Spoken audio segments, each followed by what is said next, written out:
आज हम लोग आधारशिला के प्रश्नोत्तरी को देखेंगे।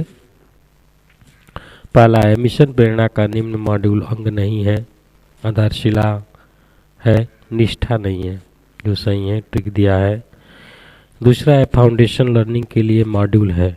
फाउंडेशन लर्निंग के लिए जो मॉड्यूल होता है वह आधारशिला है, यहाँ पर दिया हुआ है। आधारशिला मॉड्यूल में कितने भाग हैं?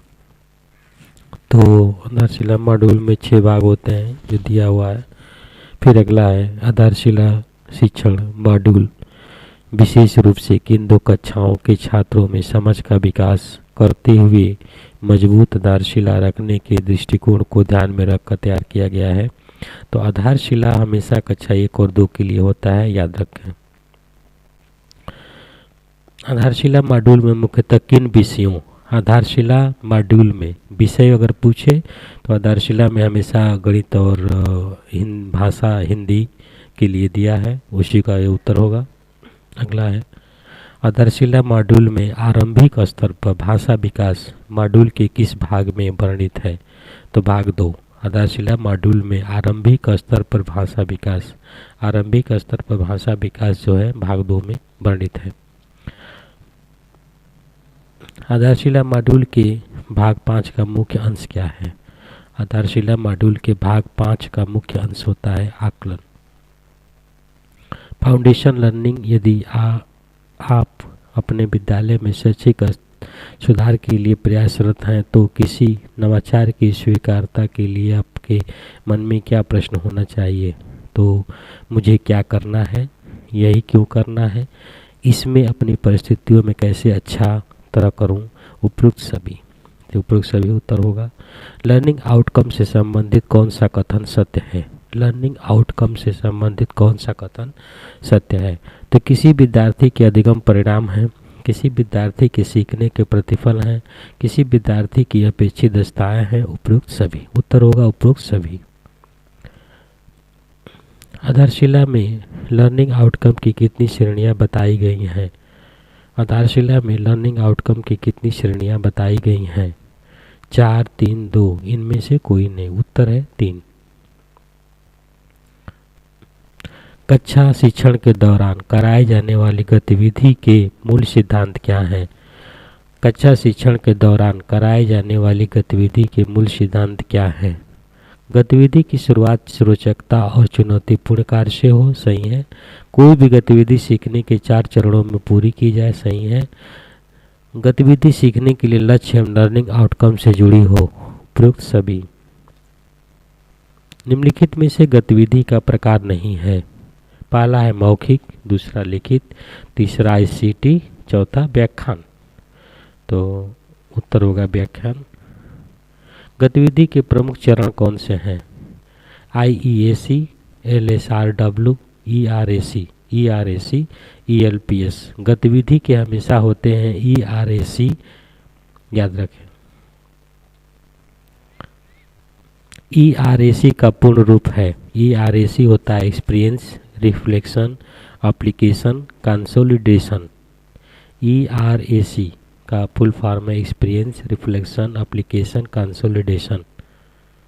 ERAC गतिविधि के चरण हैं, इनका पूरा नाम होगा अनुभव, चिंतन, अनुप्रयोग, समेटना। अनुभव, चिंतन, अनुप्रयोग और समेटना।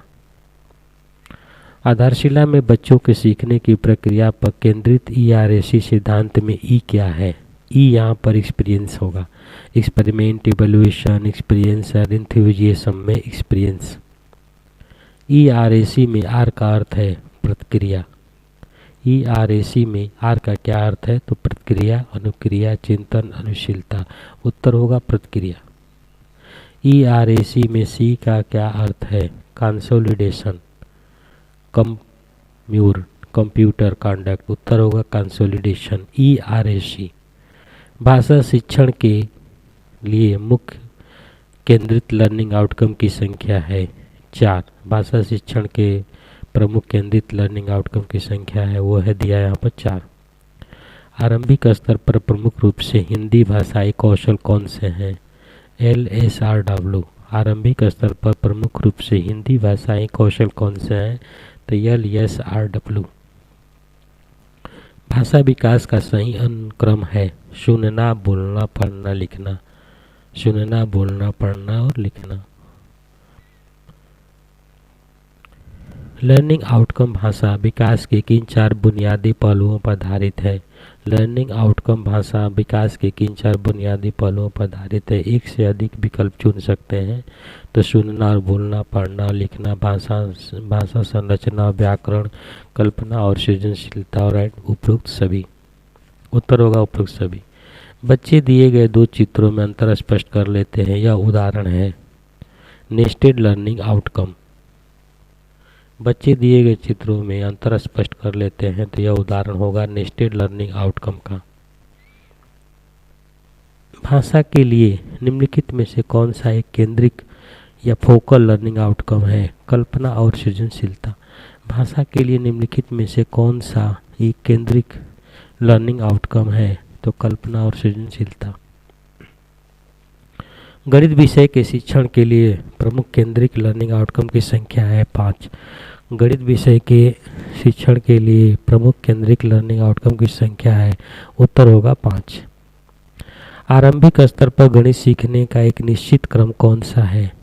आरंभिक स्तर पर गणित सीखने का एक निश्चित क्रम कौन सा है? तो ELPS। ELPS क्या है? गणित सीखने का क्रम। ELPS क्या है? तो गणित सीखने का क्रम। ठीक है, 27 क्वेश्चन मैंने अभी तक बता दिया हूँ। नेक्स्ट में आपको 27 के आगे बताऊंगा।